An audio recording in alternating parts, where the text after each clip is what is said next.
Given two vectors, u equal to u1, un, and v equal to v1, vn, the dot product or inner product between the two is just this product sum, u1, v1 plus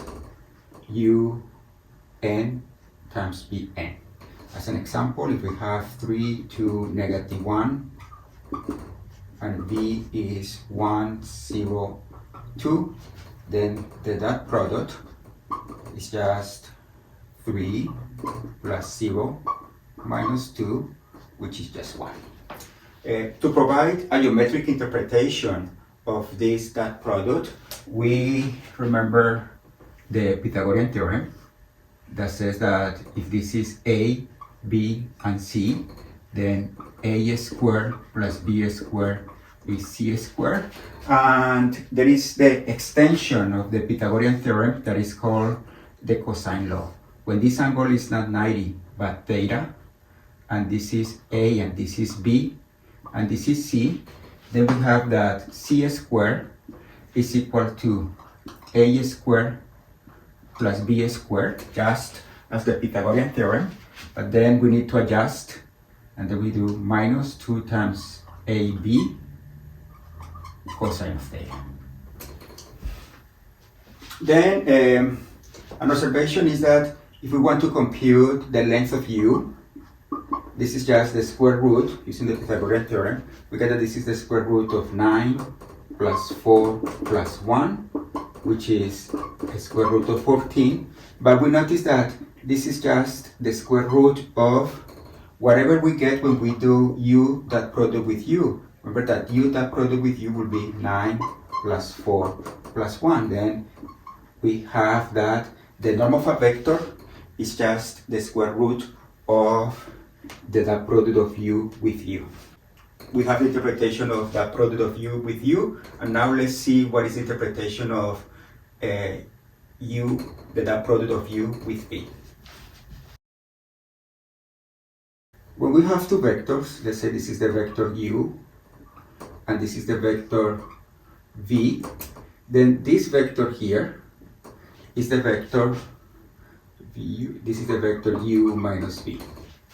If we think about this angle theta, then we have that the length square of this side, which is u minus v, the product with u minus v, is equal to the square of this, which is v dot product with v, plus the square of this, u dot product with u, and minus 2 times the norm of u, norm of v, cosine of theta. This is just the Pythagorean theorem. Notice that we can think that this is norm of u, this is the norm of v, and this is the norm of u minus v. Then when we write this, it's equivalent to this. But it is easy to check that you can distribute here, and you will get u dot product with u minus u dot product with v minus v dot product with u plus v dot product with v equal to v dot product with v plus u dot product with u minus 2 norm of u, norm of v, cosine of theta.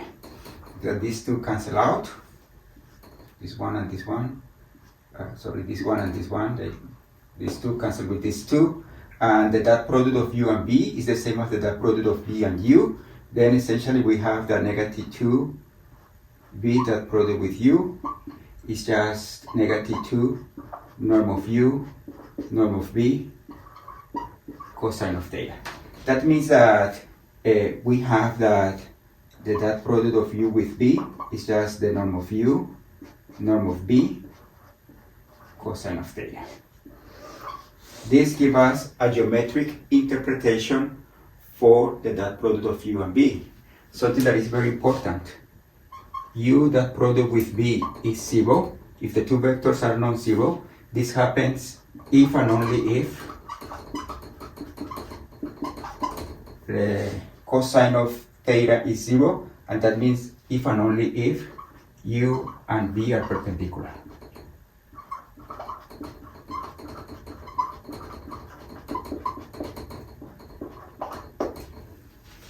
with this definition of inner product, we can easily, if we have u and b, this is easy to compute, this is easy to compute, and then with the calculator using cosine inverse, we can compute the angle between two vectors. Okay, let's see another observation that is important about the dot product.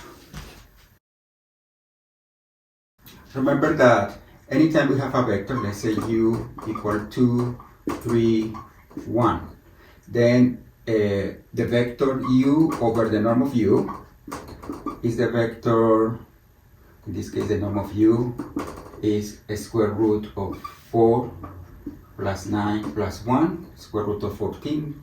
This is 2 over a square root of 14, 3 over a square root of 14, and 1 over a square root of 14. Then here we have the vector u normalized. Let's say that this is u over the norm of u. And if we have another vector v, then this projection into this line, this projection into this line, this number is just this length is norm of b, and this angle is theta. Then this length is just norm of b times cosine of theta.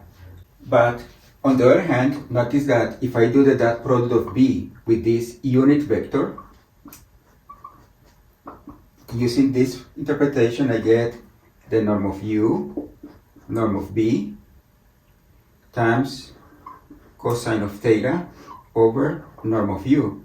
This cancel out, and then we get this distance. Therefore, we have the following interpretation, which is very, very important. If, let's say, n is a unit vector, then that product of n with any other vector and the absolute value is just the projection of the vector v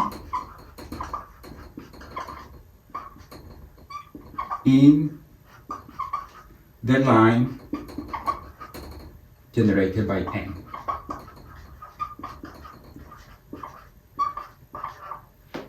That means if this is n and this is your vector v, then when you do the dot product and you take the absolute value, you are computing this distance, this projection, and this is absolute value of u dot product with v. Let's see an example. If n is the vector, let's say 2 over the square root of 5, 1 over the square root of 5, 0, and v is the vector 2, 1, 4, then